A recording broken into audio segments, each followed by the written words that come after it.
Assalamualaikum warahmatullahi wabarakatuh. Nama saya Syaika Nahda Dalila. Saya kelas B semester 4. Saya membawakan metode yang bernama Contextual Teaching and Learning. Contextual Teaching and Learning ini merupakan suatu konsep belajar di mana guru menghadirkan situasi dunia nyata ke dalam kelas dan mendorong siswa membuat hubungan antara pengetahuan yang dimilikinya dan penerapannya dalam kehidupan mereka sebagai anggota keluarga dan masyarakat. Ya, kita akan menyaksikan bagaimana saya membawakan metode ini pada media pembelajaran. Pada tahap awal, saya memasuki ruang kelas dan membuka kegiatan pembelajaran.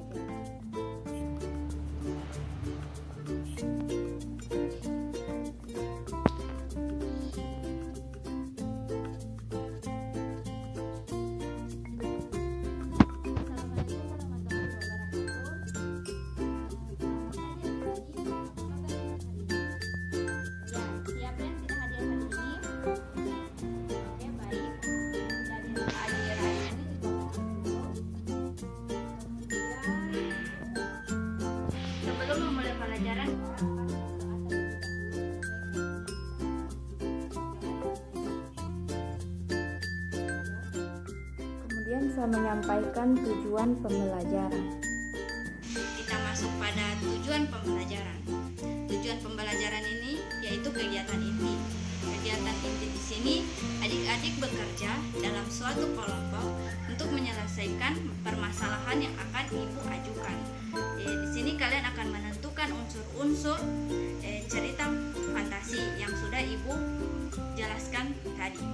Kemudian adik-adik akan mewakili satu kelompok atau perwakilan dari satu kelompok satu orang, yaitu untuk mempresentasikan hasil penyelesaian dan pembahasan diskusi kalian untuk dipaparkan di depan kelas.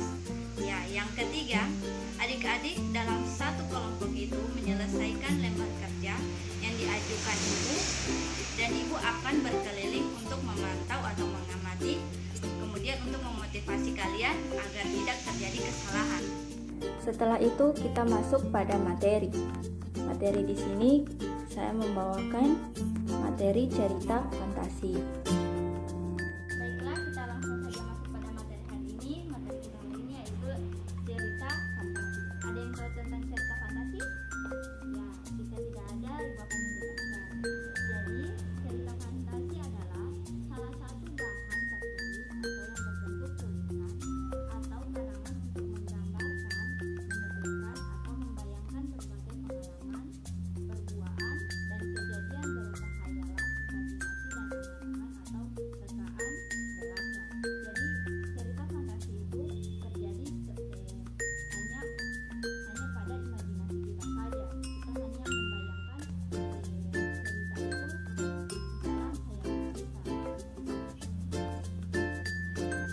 Kemudian kita masuk pada ciri-ciri cerita fantasi. Ciri-cirinya ini terdiri dari 5 ya. Yang pertama itu memiliki cerita yang tidak dibatasi oleh realitas atau kenyataan dunia atau bersifat fiksi, yaitu khayalan.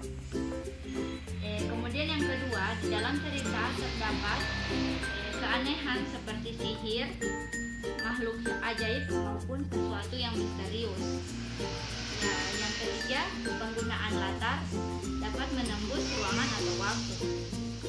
Kemudian yang keempat, tokoh yang memiliki keunikan tersendiri seperti memiliki kekuatan super untuk menyelamatkan dunia. Yang terakhir, karena cerita fiksi, cerita fantasi ini menggunakan khayalan, maka cerita ini termasuk dalam kategori contoh cerita fiksi. Kemudian kita masuk pada unsur intrinsik cerita fantasi, yaitu ada 4. Yang pertama ada tema, alur, tokoh dan penokohan, kemudian latar ini terdiri dari dua, yaitu latar tempat dan latar waktu. Kemudian yang terakhir yaitu amanat atau pesan. Ya, di sini adik-adik sudah mengetahui apa itu tema. Ya, jika belum mengetahui atau sudah ada yang mengetahui, Ibu akan memperjelas lagi. Tema itu adalah ide pokok yang paling mendasar yang menjadi acuan untuk mengembangkan suatu cerita. Kemudian alur adalah alur cerita yang terjadi di dalam peristiwa yang tersusun dan saling berkaitan satu sama lain. Kemudian tokoh dan penokohan. Tokoh di sini menjadi pemeran atau tokoh pemeran yang terjadi di dalam suatu cerita. Kemudian penokohan itu adalah sebuah karakternya. Ya, kemudian latar terdiri dari dua, yang pertama latar tempat. Latar tempat ini bisa terjadi di rumah dan di mana saja. Kemudian latar waktu. Latar waktu di sini bisa terjadi pagi, siang, sore, dan malam. Kemudian amanat di sini sudah tentu kita ketahui, yaitu sebuah pesan yang terkandung di dalam sebuah cerita. Kemudian kita masuk pada kegiatan akhir, yaitu siswa akan menyimpulkan hasil pembelajarannya yang dia sudah dapatkan pada hari ini. Kemudian siswa akan saya beri tugas di rumah untuk dikerjakan. Kemudian kita masuk pada kegiatan akhir pembelajaran, yaitu Ibu akan membuat kesimpulan dan kalian juga membuat kesimpulan dari masing-masing kelompok kalian. Kemudian ceritakan kembali di depan kelas. Kemudian kalian akan Ibu berikan tugas rumah.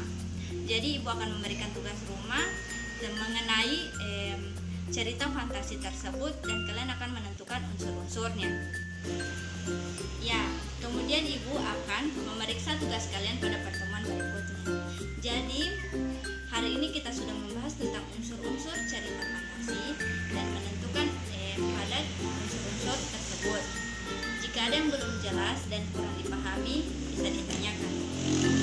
Ya, jika tidak ada, Ibu akhiri pertemuan pada hari ini. Semoga pertemuan pada hari ini bisa bermanfaat untuk kalian dan untuk Ibu juga. Ya, pada kesempatan ini Ibu akhiri. Wabillahi taufiq wal hidayah. Wassalamualaikum warahmatullahi wabarakatuh. Itulah metode yang sudah saya gunakan pada kegiatan pembelajaran. Jika ada kurang dan lebihnya, saya mohon maaf. Saya akhiri. Wabillahi taufiq wal hidayah. Wassalamualaikum warahmatullahi wabarakatuh.